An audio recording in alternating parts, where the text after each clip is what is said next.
আজকে আমি বানাতে যাচ্ছি ভেজিটেবিল চপ। এর জন্য গাজর আর বিট একটু সেদ্ধ করে নিয়েছি, আলু সেদ্ধ করে রেখেছি, আর কেটে রেখেছি নারকোল, কড়াইশুঁটি আর লঙ্কা, এটা ছোট ছোট করে কাটা ফুলকপি আর বাদাম, রসুন।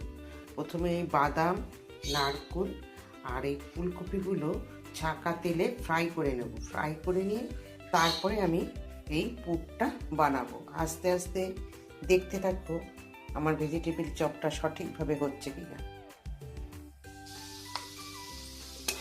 এই বাদামটা ভাজা হচ্ছে,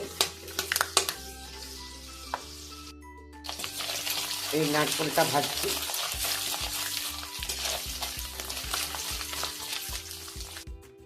এবার ভেজে নিচ্ছি ফুলকপিগুলো। ফুলকপিগুলো ভাজতে ভাজতে নামানোর আগে এর মধ্যে রসুনটাও দিয়ে দেবো। রসুনটা দিয়ে একবারে ফুলকপির সঙ্গে রসুনটাও ভেজে নেব, কাঁচা রসুন দেবো না। কিছু ভেজে আমি আলুগুলোকে একটু ম্যাশ করে নিয়েছি আর কড়াইয়ে বসিয়ে দিয়েছি তেল।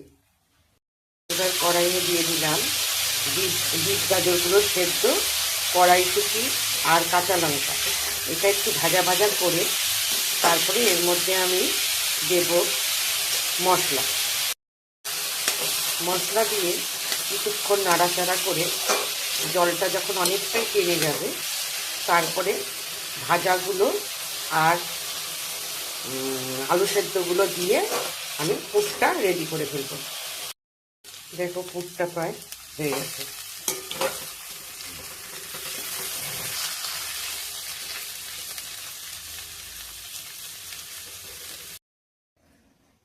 আমি বানিয়ে ফেললাম কতগুলো, সবগুলো এখনো বানাইনি, আরও পুর রয়েছে। এই কটা বানিয়ে নিলাম। না বানিয়ে নিয়ে এই যে অ্যারারুটগুলো রয়েছে, অ্যারারুটের মধ্যে চুপিয়ে আমি এই ব্রেড ক্রাম্বস দিয়ে তৈরি করে ফেলবো ভেজিটেবিল চপগুলো।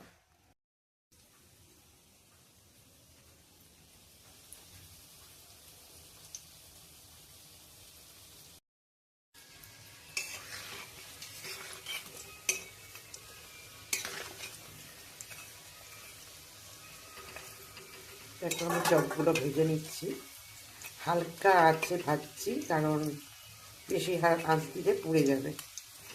হালকা আছে আমি চপগুলোকে ভেজে নিচ্ছি। মোটামুটি কয়েকটা চপ ভাজা আমার রেডি। আস্তে আস্তে সব চপগুলোই ভাজবো।